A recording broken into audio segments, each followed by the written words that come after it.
오늘의 본문 주제는 태양이 살아나듯 우리도 새롭게 날개를 펴자. 태양이 살아나듯 우리도 새롭게 날개를 펴자. 지금 이 시간에도 거리에서 피켓을 들고 무엇인가를 외치는 분이 있는가 하면, 또 우리는 이와 같이 함께 이 자리에서 부처님을 중심으로 또한 스님네들의 그 이끌음으로 기도를 하고 새롭게 꿈을 꾸고 새롭게 새해를 맞이할 준비를 하고 있는 이 장소도 있습니다. 동지달, 동짓날 하면 다 아시다시피 밤이 가장 긴 날입니다. 오늘을 기점으로 이제는 밤은 짧아지고 낮은 길어집니다. 그런가 하면 이 남반구는 이렇다면 반대는, 이 지구의 반대는 또한 제일 낮이 길어지는 곳도 있을 겁니다. 양력으로는 제가 이렇게 해서 민속 풍속에 대해서 약간 말씀을 나누고 불교적 동지에 대한 의미를 여러분과 함께 나누겠습니다. 그래서 양력으로는 12월 21일에서 22일 이렇게 듭니다. 절기로는 24절기 중에서 22번째입니다. 이제 소환대안이 지나면 1월달 소환대안이 지나면 드디어 겨울이 끝납니다. 그리고 음력으로는 동지가 있는데 그 묘하게 이 동지에 대한 그런 부처님의 경전 속에서 이러저러한 건 나오지 않습니다. 우리가 중국으로부터 동양의 어떠한 음양에 대한 자연적인 그런 학문이나 사상 속에서 민족 풍습이라고 볼 수가 있죠. 그래서 음력으로 동짓달에 드는데 내년인가 언젠가 윤달이 될 겁니다. 그래서 달은 틀려도 날짜가 똑같습니다. 음력의 초순에 들면 애동지, 중순에 들면 중동지, 하순에 들면 노동지라 해서 팥죽을 애동지 때는 팥죽을 안 쓰고 떡을 해먹는다라고 하고, 중동지 때는 떡을 해먹기도 하고 팥죽을 써서 먹기도 하고, 노동지 때는 팥죽을 써 먹는다라고 이렇게 돼 있죠. 민족 그 풍습에 보면 이 동지를 다 아시다시피 작은 설이라 했습니다. 작은 설이라 해서 동지 팥죽을 먹으면 드디어 한 살을, 작은 한 살을 먹는다. 그리고 입춘이 정월이 돼서, 음력 정월이 돼서 떡국을 먹고 입춘을 맞이하면 드디어 오른 살 한 살을 먹는다라고 돼 있어요. 그래서 뭔지 모르게 적두팥이라고 하면 그 양, 컬러로 말하면 양입니다. 빛입니다. 그리고 콩으로 보면 음이면서 검정색이라 하는데, 이 빨간색은 빛이라서 이제 애군을 막는다 이러죠. 가장 밤이 길 때에 악귀, 작귀 뭐 그런 귀신이 돌아다닌다라고 해서 집에 이렇게 대문 밖에 뿌리기도 하고, 또 이렇게 문 앞에 뿌리기도 하고 담에 뿌리기도 하고 그래 합니다. 그 나라에서는 이때에 군신이 함께 한 해를 마감하고 한 해를 맞이할 준비로서 그 의미를 깊게 해서 축제를 벌이기도 했다고 합니다. 그리고 관상감이라는 곳은 지금으로 말하면 기상청인데, 거기서 농경, 그 농사를 질 수 있는 절기에 맞춰서 달력을 제작해서 어세를 찍어서 관원들에게 올리면 그 달력을 친지들에게 나눠주고 그랬던 것이 어쩌면 지금도 각 사찰뿐만 아니라 각 기관에서도 나름대로 달력을 제작해서 배포해주고 합니다. 그런 유래가 아닐까라고 생각이 듭니다. 그리고 또한 이 동지를 기해서 어떻게 보면 나라에서 어려운 백성들을 위해서 예를 들면 죄를 탕감해주고 빚도 탕감해주면서 백성을 도왔다라는 기록도 있습니다. 이러한 풍습으로 인해서 지금도 불교가 들어오면서 기존에 있는 민족 신앙이나 토속 신앙이나 이런 풍습을 배척하거나 거부하지 않고 같이 포습하고 융합해서 지금까지 불교와 이렇게 스며든 것 같습니다. 두 번째 불교적인 동지는 재밌는 얘기가 많이 있죠. 보면 물론 부처님 법에서는 하나로 딱 웅텅거리면 화엄경에 요지가 대지가 일체유심조거든요. 일체유심조라서 한마음에 다 들어있습니다. 우리가 두려운 마음이나 희망스러운 마음이나 또한 감사한 마음이나 원망하는 마음이나 오직하면 84,000가지의 마음이 있잖아요. 그것이 한마음의 주인공의 움직임이죠. 그러나 이제 체에서는 한마음을 하지만 드디어 그게 상대성이 벌어질 때 상으로 나타나요. 서로 상으로. 그래서 비로자나 부처님의 체를 이렇게 수인할 때는 이렇게 돼 있어요. 이렇게 하나로 통해진다. 그런 것으로 봤을 때 어떻게 보면 범천이라고 이렇게 인도의 그런 깊은 사상으로 볼 때는 그 베다 문화를 볼 때는 이 범천이 마치 창조주처럼 비로자나 부처님 수인이 이렇게 돼 있고 드디어 상대성이 벌어질 때에는 손이 이렇게 돼 있습니다. 부처님이. 그리고 이제 서가모니 부처님의 최상용이니까 활용이 많이 될 때는 1100억 가지의 화신을 나타주시는 분이 서가모니 부처님입니다. 수인이 여러 가지로 나타납니다. 촉지악마상도 있고 설법상도 있고 안전상도 있고 여러 가지 수인이 나타나고 서가모니 부처님은 1100억 가지의 화신을 나타낸다라는 그런 나눠지는 건 아니고 하나의 그런 사상체계로 봤을 때 그렇습니다.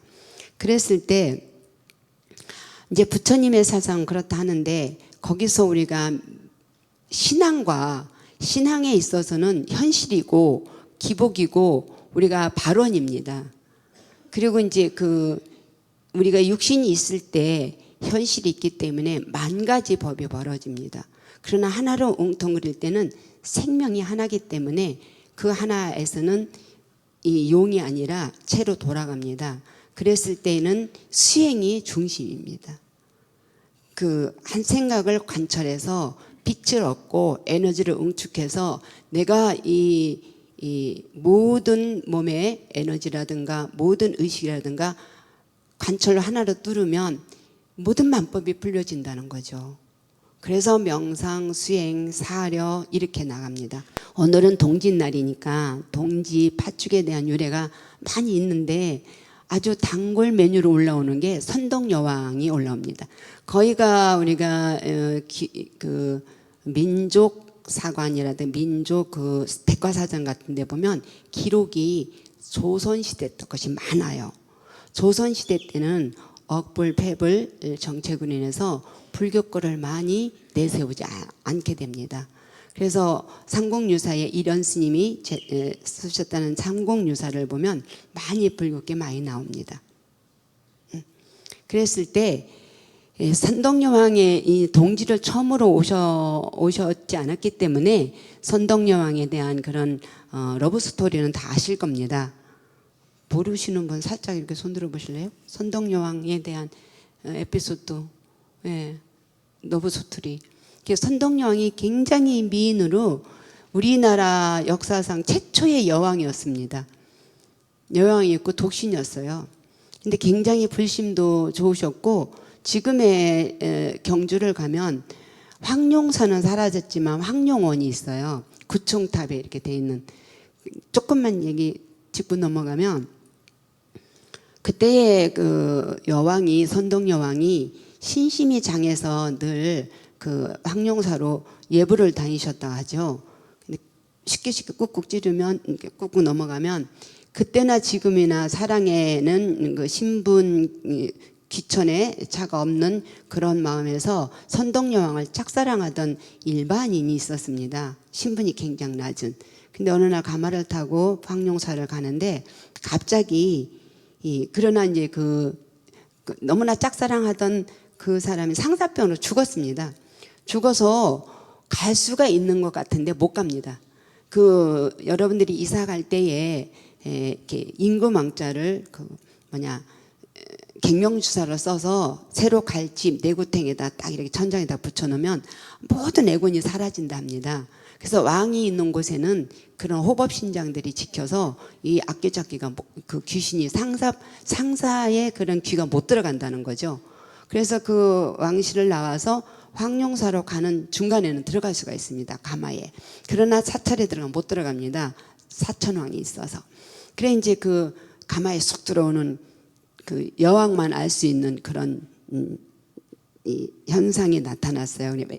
왜 이렇게 무도하게 예의가 없이 들어오느냐, 감히 내 가마에 어떻게 들어오느냐 하니까 얘기를 쭉 하는 거예요. 나는 상사병으로 이렇게 됐다. 그래, 알았다. 그래서 어쨌든 그 귀신의 기운으로 동네를 쏟아다니면 그 흑사병처럼 사람이 죽고, 코로나처럼 여기 가면 짐승이 죽고, 저희 가면 농사가 안 되고, 폐해가 엄청 큰 거예요. 그랬을 때 이제 큰 스님이 그 선지식이 딱 하니 이제 소위 말해서 그 귀신하고 깊이 대화를 합니다. 무엇을 원하느냐. 그러니까 선덕여왕의 목숨을 원한다는 거예요. 그래서 절대 안 된다. 그러면 선덕여왕이 가장 아끼는 에마의 피라도 달라라는 거예요. 그래서 그 에마 하얀 백마였었는데 백마의 목을 탁 치니까 빨간 피가 나왔을 때 그 피를 갖고 동네를 막 뿌리니까 그 악귀가 힘을 못 썼다. 그리고 천도제를 지냈다라는 내용이 있습니다. 그리고 그 뒤로 계속 살생을 할 수가 없으니까 팥을 끓여서 팥죽을 뿌리는 게 아니라 팥물을 뿌렸다는 겁니다. 이렇게 팥물을 끓이다가 그러면은 이게 점점 그 동네 어구만이 하는 게 아니라 집 입구도 다 뿌리면서 숫째 팥죽을 써서 먹고 나누고 하면서 그 동지가 되면 겨울이 깊잖아요. 그러면 이때는 우리 몸도 겨울을 나느라고 힘들고 세포도 힘들고 모든 나무도 힘듭니다. 그때에 이제 팥죽을 써서 새알을 넣어서 영양식으로 먹기도 하고 애군을 막기도 하고 했다라는 팥죽의 유래가 있어요. 그거는 이제 제가 하고 싶은 얘기가 아니었었고, 재미난 얘기가 있는 건 뭐냐면 얼마나 여러분들이 이 부처님을 이렇게 피상적으로 믿거나 그냥 몸에 습관적으로 믿거나 이래서 그렇지, 부처님을 진정으로 내가 체감을 한다거나 부처님의 사상에 입각해서 내가 기도를 해서 깊이 이 가피를 입었다거나 하면 정말 가까이 느껴지잖아요. 근데 부처님보다 또한 낮은 단계도 있습니다. 그 우리가 영산당시 수불부처 10대 제자 16성 500성 하잖아요. 500성은 500나한님입니다. 500나한. 그래 500나한에 대한 유래는 그건 접어놓고, 불영사를 가면 16나한님이 계셔요. 나한님이 아란과를 증득한 그 어떠한 정신세계는, 깨달음의 세계는 부처님이 같다지만 복량이 부처님만 못한 거예요. 그 공덕량이. 그랬을 때 16나한도 독성각도 모시고 16나한도 모시고 500나한도 모시고 많이 모셔요. 근데 제가 불영사가 본사거든요. 울진 불영사가 그 70년대에. 근데 거기에 기록이 여러 가지가 있는데 거기에 그 고시생들이 많이 왔습니다. 왜? 거기 나한님한테 기도를 하면 고시생이 그 사법고시에 패스한다 해가지고 많이 오셨어요. 지금은 고시텔이 있고 고시원이 있지만 그 애는 절에서. 그랬는데 그 기도를 이제 우리가 많이 하잖아요. 해서 나한님이 이렇게 계셨는데 어쩌면 나안 기도를 많이 해서 여러분들과 이렇게 마주하고 있는지도 모릅니다. 그랬는데 거기 1892년도에 이제 그때는 엄청 산골산골이죠. 산골산골에 어느 날 이제 동지를 맞이하게 됐습니다. 그 당시는 이렇게 뭐 지금같이 봉사자들이 와서 팥죽을 쓰는 게 아니고 고향주 스님이 합니다. 고향주와 뭐 여러 스님들이 울력을 하는데, 그때 당시에는 아마 1892년대에도 아마 불씨를 이렇게 간직했나 보죠. 불씨를 이렇게 딱하니 묻어놓는 거죠. 저희 때도 나무를 뗐으니까. 저희 때도 나무를 해서 이렇게 솔나무 갈비를 해서 저기가 연료가 다 나무니까요. 그래 불씨를 이렇게 해놔야 되는데, 그 고향주 스님이 어쩌다가 늦잠을 자면서 불씨가 꺼진 거예요.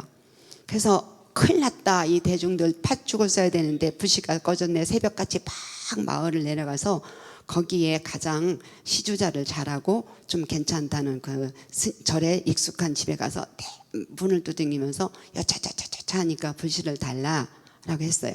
그런데 거기는 이미 이 불씨가 있는 거예요. 불씨를 막 가져와서, 아니 불씨를 가지러 갔는데 이 그 신도가 하는 말이, 아니 인제 오시면 어떡합니까? 아까 저기가 삼위승이 그 동자승이 행자가 불씨도 가져갔고 우리가 쏘는 팥죽도 드시고 갔습니다.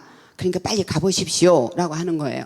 그래서 이 고향주 스님이 막 그 불영사로 와서 보니까 정말 불이 떼고 있는 거예요. 장작이 타고 있는 거예요. 이게 웬일인가 했더니 막 그때서 이제 죽을 써서 일단은 다 이제 부처님한테 올리고 기도를 하는데,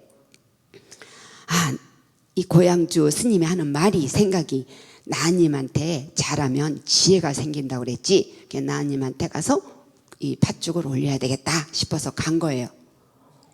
나님한테 갔는데 나님 16분 나님 중 한 분이 이 팥죽이 여기가 쓱 묻은 거예요. 팥죽 얻어먹은 그 팥죽이 여기가 이렇게 있는 거예요. 어머 이게 웬일인가 하고 깜짝 놀래거나 말거나 이제 하루를 지냈습니다. 열심히 기도도 하고 대중들하고 팥죽도 먹고 했습니다. 그러고는 이제 혼날까봐 가만히 있었습니다. 그런데 이제 그때가 아마 신라시대 때니까 그 기록이 이렇게 됐는지 모르지만 저기는 불영사는 신라시대 때 창건이거든요.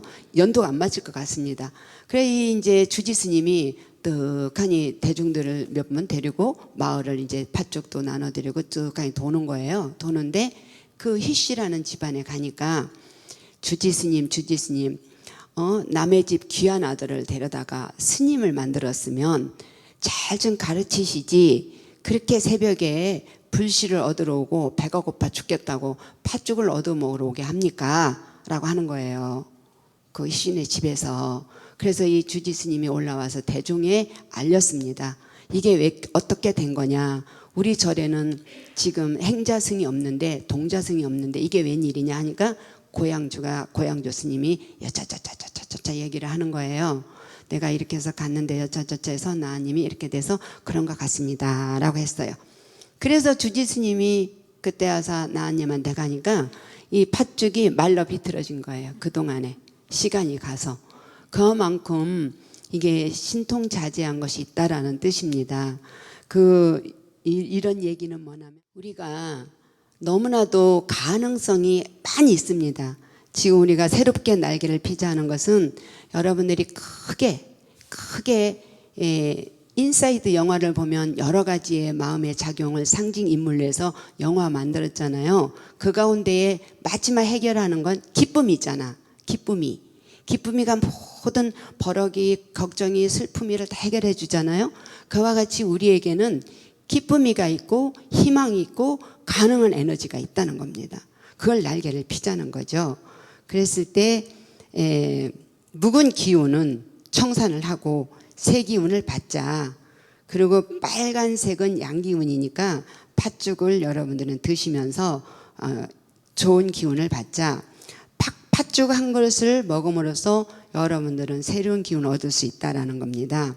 그리고 이제 부처님의 한 말씀을 드리면 우리가 그거를 듣고 그냥 있으면 또 여러분들이나 저나 지식으로 끝나요. 그걸 조금씩 실천하는 한 해로 맞이하자는 겁니다. 그래서 적어도 우리가 계율을 조금씩 지키거나 도덕적이거나, 지금은 진실이라는 말, 윤리, 도덕이라는 단어가 다 없어지다시피 했어요. 질서나 계율이나 도덕이나 윤리를 지키면 자연스럽게 명예가 생깁니다. 명예가. 부처님께서 명예를 얻고자 한다면 계율을 지키라라고 합니다. 그리고 또 우리가 보시를 하거나 나눔을 하거나 베품을 하거나 동사섭을 하면 재물이 저절로 생깁니다. 그래서 부처님께서도 재물을 얻고 싶다라면 우선은 보시를 하라라고 했어요. 그리고 또한 살면서 거래를 해보면 동거래라든가 언어의 약속이라든가 만남이라든가 이런 게 있잖아요. 그래서 신용, 은혜, 의리 이런 걸 지키면 적어도 좋은 도반, 좋은 친구를 만난다는 것은 내가 살아가는데 굉장한 최고의 자산입니다. 왜냐하면 우리가 나이를 먹으면 다 떠납니다. 권력이니 명예니 조건이니 모든 게 자식이니 무슨 뭐니 다 이렇게 각각의 자리로 갑니다.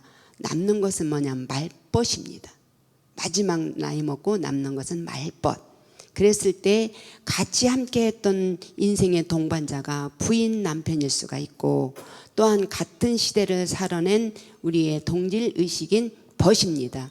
그리고 스님네로서는 마지막 도반이지요.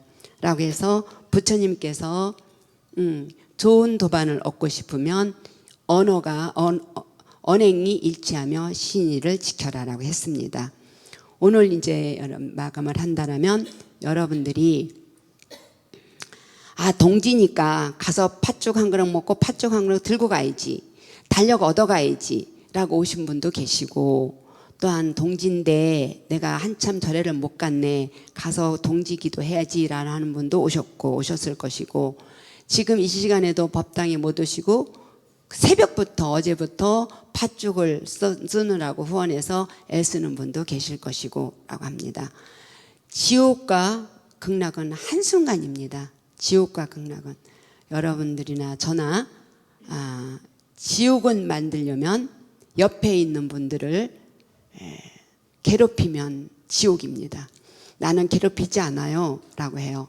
잘할라 하지 마시고 그 사람이 싫어하는 것을 덜하고, 그 사람에게 바램이 없거나 그 사람을 고치려 하지 아니하면 그것이 정말 괴롭히지 않는 것이고, 또한 극락이라는 것은 그와 같이 내 업식으로 만났구나, 빚쟁이를 만났다면 이 정도면 괜찮지, 전생에 빚쟁이를 만났는데 이 정도면 그래도 괜찮지라는 생각으로 여러분들이 이 금생에 산 것이 바로 내 생으로 연결이 된다라는 생각으로 조금씩 옆에 분 자식이나 남편이나 혈연이나 또 우리가 살 때 함께하는 대중이나 함께 내 옆에 하는 분들에게 조금씩이라도 감사한 생각, 또 고마운 생각 같이 한다라면 여러분들이 2025년에도 행복할 것입니다.